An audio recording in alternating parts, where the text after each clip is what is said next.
Shalom saudara yang kasih Tuhan, mari kita tunduk kepala kita berdoa. Bapa kami dalam surga, Bapa yang baik yang kami kenal di dalam nama Tuhan Yesus. Kiranya Tuhan Engkau menuntun setiap jalan kami, supaya jalan kami sesuai dengan jalan Tuhan. Hati kami sesuai dengan hati Tuhan. Pikiran kami boleh menjadi pikiran Tuhan. Supaya Tuhan, kehidupan kami boleh dikenal dan disayang dengan Tuhan.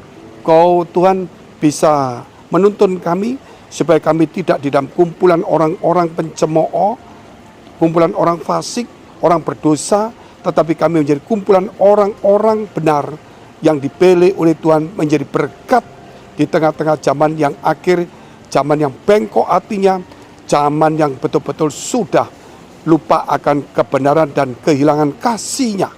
Di dalam nama Tuhan Yesus, memulihkan, menguatkan, menyembuhkan segala penyakit, persoalan kami, bahkan masa depan kami, Engkau pulihkan dalam nama Tuhan Yesus. Haleluya. Amin. Percayalah saudara, di dalam Tuhan selalu ada kemenangan. Di dalam Tuhan selalu ada kekuatan. Di dalam Tuhan selalu ada jalan keluar. Jangan ragu-ragu untuk mengikuti jalan Tuhan. Karena kita sudah sekian puluh tahun mengikuti kata orang, kata berita, kata hati kita. Kita melihat situasi, akhirnya kerap kali kita tidak menjadi berhasil.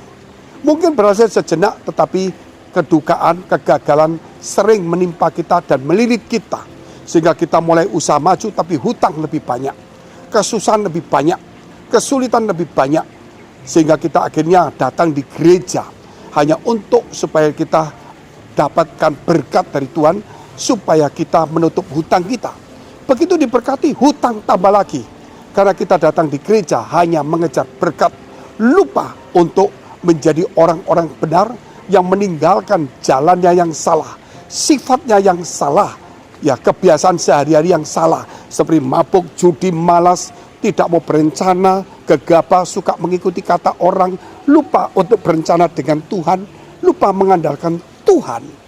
Saudara, kerap kali kita mulai mengikuti kata orang. Orang berkata ini benar, mungkin si A ngomong begitu benar, perantara ngomong si B benar, kita ikutin.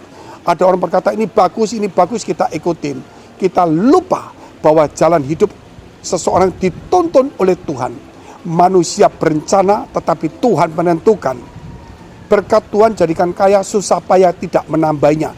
Artinya kita tetap kerja keras, tetapi nanti ada waktu tertentu Tuhan akan memberkati kita di tengah-tengah waktu kita kerja yang baik itu. Yang penting adalah hati kita tetap mengandalkan Tuhan. Jangan sampai kita di gereja hanya mengejar harta, sehingga kita pertuhankan mamon, hanya memakai nama Tuhan untuk mengejar kekayaan.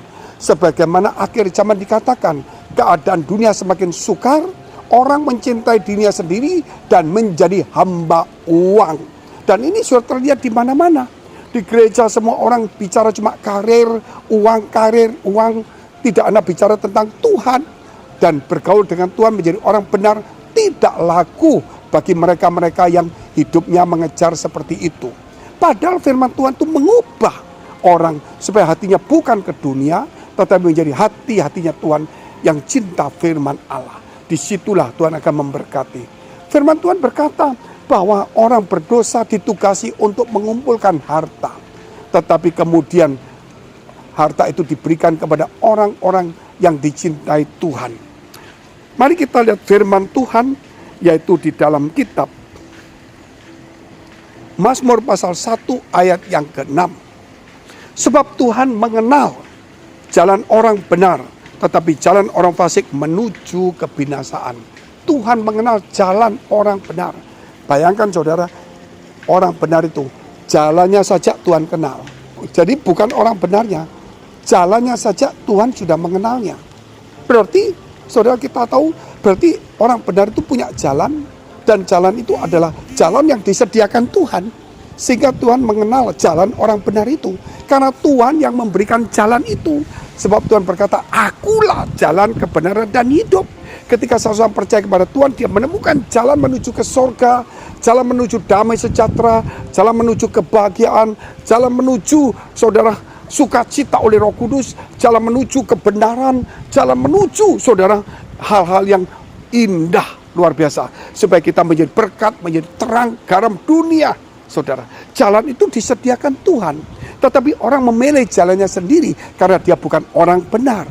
Kalau orang benar pasti dia akan di jalannya jalan benar. Tetapi orang salah akan di jalan-jalan salah. Sebab itu saudara, kita perlu rubah dulu adalah hidup kita sebagai orang benar.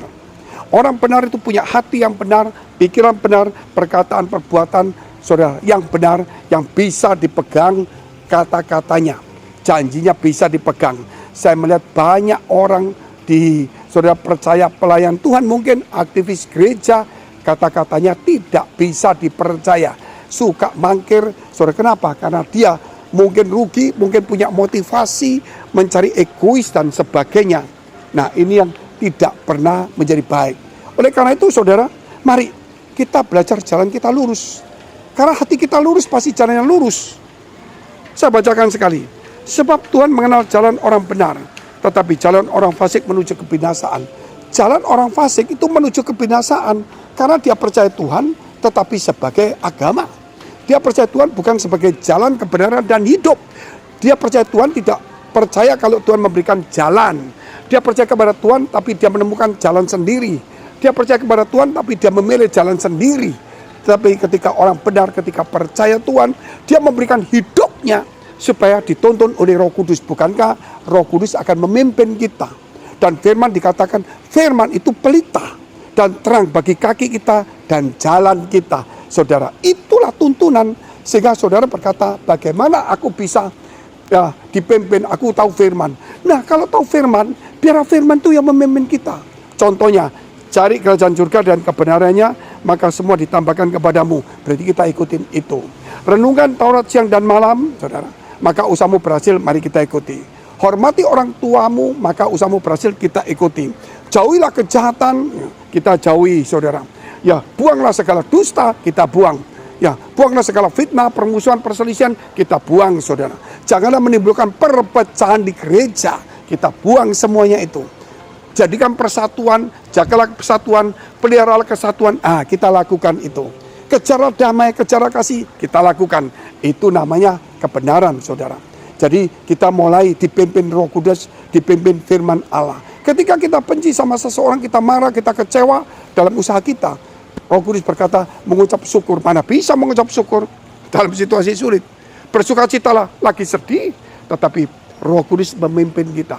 Firman-Nya juga mengatakan kepada kita.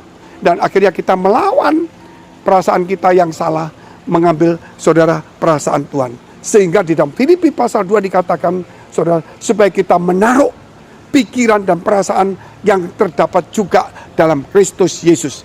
Filipi pasal 2 ayat yang kelima. Kita menaruh, ya, supaya segala pikiran dan perasaan yang terdapat juga dalam Kristus Yesus. Itu yang luar biasa.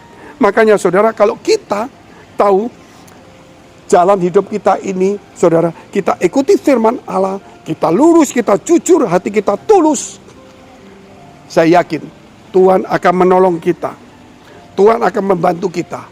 Tetapi sebaliknya, kalau kita bersalah, hidup dalam kefasikan, sudah tidak bisa lagi. Di gereja kita hidupnya bergereja, bertuhankan, berdoa, tapi hidup kita, hati kita penuh kebencian dan kejahatan.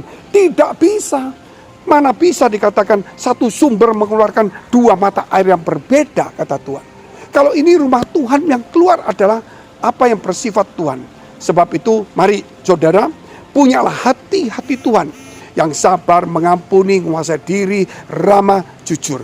Punyalah pikiran-pikiran Tuhan yang positif, yang baik, yang suci, yang kudus, mencari kebenaran. Ya. Punyalah perkataan yang suci, yang benar, tidak sia-sia. Nah, itu yang memang Tuhan mau supaya kita melakukannya itu. Sebab itu saudara, kalau kita di jalan yang benar, saudara lihat itu. Orang benar, seperti kita lihat contoh Abraham. Abraham bagaimana? Dia dituntun menjadi orang yang hebat. Lot ikut dia diberkati. Ketika Lot memilih jalannya sendiri, dia memilih sesuatu yang menurut pandangannya berhasil. Rumput yang hijau bisa menjanjikan kekayaan. Dia lupa Tuhan yang menentukan. Dia memakai pikiran sendiri dengan keadaan sendiri. Disitulah Lot di Sodom Gomora dan berakhir kehancuran.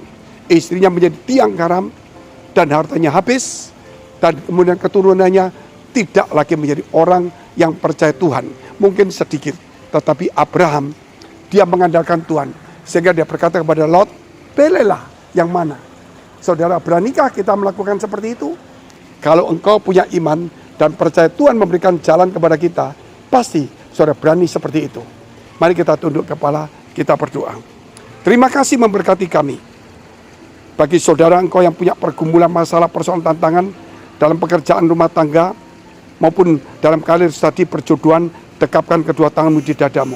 Engkau yang sakit, tumpangan tangan bagian sakit. Kuasa Tuhan tidak berubah dulu, sekarang sampai selama-lamanya.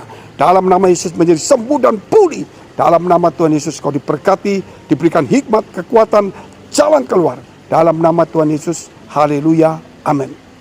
Jika saudara masih membutuhkan pelayanan doa dan konseling, silakan hubungi nomor tertera di bawah ini. Tuhan Yesus memberkati.